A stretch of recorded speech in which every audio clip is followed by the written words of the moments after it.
নমস্কাৰ study with পিপিলৈ পুনৰবাৰ স্বাগতম জনাইছোঁ। আজি আমি অসমৰ আধুনিক ইতিহাসৰ ওপৰত কিছুমান অতি গুৰুত্বপূৰ্ণ প্ৰশ্ন লৈ আহিছোঁ। গতিকে আহক পোনপটীয়াকৈ প্ৰশ্নসমূহ আলোচনা কৰি লওঁ। ফাৰ্ষ্ট কুৱেশ্যনটো হ'ল, who of the following was hanged with Piyali Phukan in 1830? 1830 চনত পিয়লি ফুকনৰ সৈতে কাক ফাঁচি দিয়া হৈছিল? সেইজনৰ নামটো হ'ল জেউৰাম দলিয়া বৰুৱা। মনত ৰাখিব, অতি important. Next question, Khasi revolt against the British was led by Tirot Singh. কোনে কৰিছিলে? খাচী ৰিভল্ট ব্ৰিটিছৰ এগেইনষ্টত যি কৰিছিলে, সেই ৰিভল্টটো, সেই বিদ্ৰোহটো কোনে প্ৰতিনিধিত্ব কৰিছিলে? তিৰোধ সিঙে। মনত ৰাখিব, তিৰোধ সিং বুলিও তেখেতক কোৱা হয়। তাৰপিছত আহিলে, who is the author of বুৰঞ্জী বিবেক ৰত্ন? বুৰঞ্জী বিবেক ৰত্ন নামৰ কিতাপখনৰ লেখক কোন? বুৰঞ্জী বিবেক ৰত্ন কিতাপখনৰ লেখক হ'ল Maniram Dewan. Who of the following use the pseudonym a native? A native চিউডনিমটো কোনে ইউজ কৰিছিলে? উত্তৰটো হ'ব আনন্দৰাম ঢেকিয়াল ফুকন। যেতিয়া অসমীয়া ভাষাটো সলনি 1837 চনত বেংগলী ভাষা অসমৰ ৰাজ্যিক ভাষা হিচাপে ঘোষণা কৰিছিল, সেই সময়তে বহু অসমীয়া লিখকে বেংগলী ভাষাটোকে অসমৰ ৰাজ্যিক ভাষা হিচাপে মানি লৈ বহুতো কিতাপো লিখা আৰম্ভ কৰিছিল।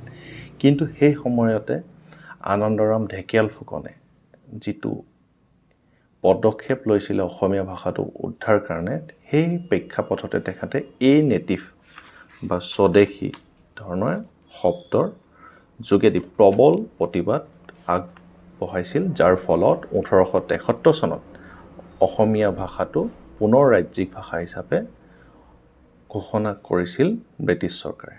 ঠিক আছে, এইটো মনত ৰাখিব। The first Assamese journal Orunodoi was published in the year? Orunodoi যিখন প্ৰথম অসমীয়া আলোচনী কোন চনত পাব্লিছড হৈছিলে বুলি সুধিছে। চনটো হ'ল 1846 চন, 1846। Who was the first editor of Orunodoi? Orunodoi প্ৰথম সম্পাদক কোন? অৰুণোদয় প্ৰথম সম্পাদক হৈছে Nathan brown. Assam was made chief commissioner's province in the year? অসমক প্ৰথমে কেতিয়া চিফ কমিশ্যনাৰ প্ৰভিন্স হিচাপে ঘোষণা কৰা হৈছিল? কোন চনত? চনটো মনত ৰাখিব, 1874 চনত, 1874। Who was the first chief commissioner of Assam? অসমৰ প্ৰথম চিফ কমিশ্যনাৰ কোন আছিল?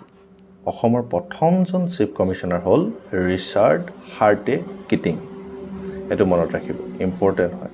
আৰু প্ৰথম কমিশ্যনাৰ বুলি ক'লে কোন হ'ব? David Scott. সেইটো মনত ৰাখিব। দুটা খেলি মেলি লাগে দেই, চিফ কমিশ্যনাৰ আৰু কমিশ্যনাৰ দুটা বেলেগ বেলেগ। চিফ কমিশ্যনাৰ যেতিয়া চিফ কমিশ্যনাৰ প্ৰভিন্স ঘোষণা কৰিছিলে, তেতিয়াহে ঘোষণা কৰা হৈছিলে, তেতিয়াৰ পৰাহে মানে এপইণ্ট কৰা হৈছিলে চিফ কমিশ্যনাৰ। তাৰ আগতে কমিশ্যনাৰ আছিলে। ঠিক আছে, এইটো মনত ৰাখিব। Sir Henry cotton was the chief commissioner of Assam during the period?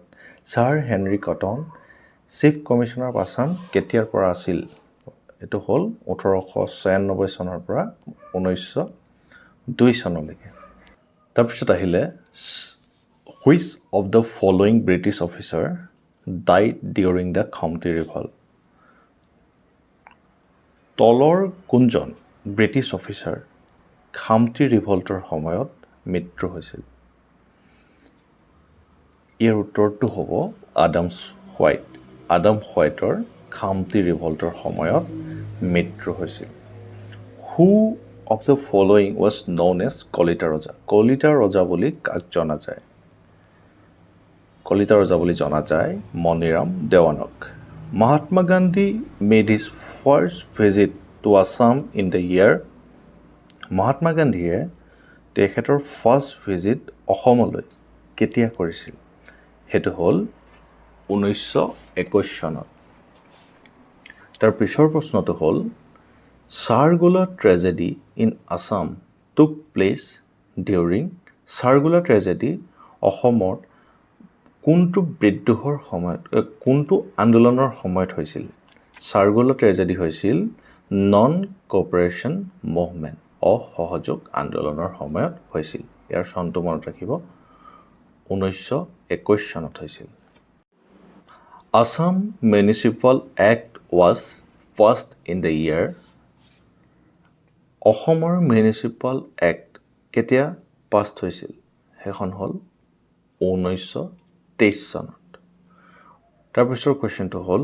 Who was elected the speaker of Assam legislative assembly অসমৰ লেজিছলেটিভ এছেম্বলিৰ প্ৰথম স্পীকাৰ বা প্ৰথম অধ্যক্ষ কোন আছিল তেখেত হ'ল বসন্ত কুমাৰ দাস তাৰপিছৰ কোৱেশ্চনটো হ'ল Assam Congress socialist party was form in the year Assam Congress socialist party কেতিয়া ফৰ্ম হৈছিলে 1940 চনত আৰু ভাৰতীয় কংগ্ৰেছ ছ'চিয়েলিষ্ট পাৰ্টি ফৰ্ম হৈছিলে 1935 চনত এই চনকেইটা মনত ৰাখিব খেলি মেলি নকৰিব তাৰ পিছৰ কোৱেশ্চনটো হ'ল governor rule was imposed for the first time in Assam in the year governor rule অসমত পোন প্ৰথমৰ বাবে কেতিয়া প্ৰৱৰ্তন কৰা হৈছিল সেইটো হ'ল 1941 চনত মনত ৰাখিব আৰু তাৰ পাছৰ কোৱেশ্চনটো হ'ল who was the governor of Assam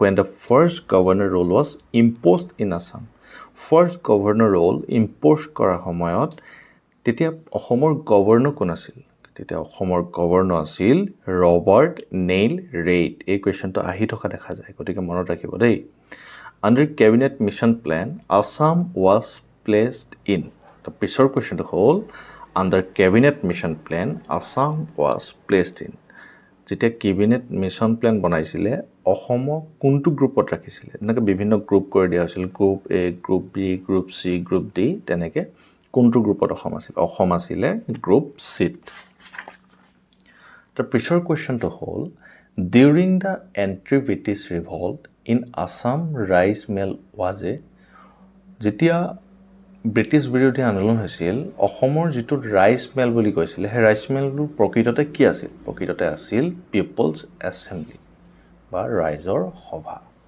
ঠিক আছে Maniram Dewan established the first tea garden in Assam Maniram দেৱানে অসমৰ প্ৰথম টি গাৰ্ডেন ক'ত স্থাপন কৰিছিল মণিৰাম দেৱানে অসমৰ প্ৰথম টি গাৰ্ডেন স্থাপন কৰিছিল যোৰহাটত Mahendranath Hazarika was associated with Mahendranath Hazarika কোনটো অৰ্গেনাইজেশ্যনৰ সৈতে এছ'চিয়েট আছিল বুলি সুধিছে সেইটো হ'ল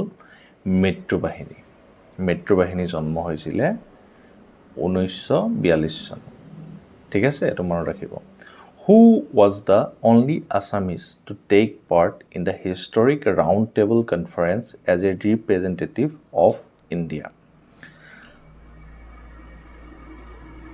যেতিয়া ৰাউণ্ড টেবল কনফাৰেন্স হৈছিলে সেই প্ৰথম ৰাউণ্ড টেবল কনফাৰেন্সত অসমৰ ৰিপ্ৰেজেণ্টেটিভ কোন আছিলে তেখেতৰ নাম হ'ল চন্দ্ৰধৰ বৰুৱা অতি গুৰুত্বপূৰ্ণ প্ৰশ্ন এইটো মনত ৰাখিব Which of the following land settlement system was followed in Assam?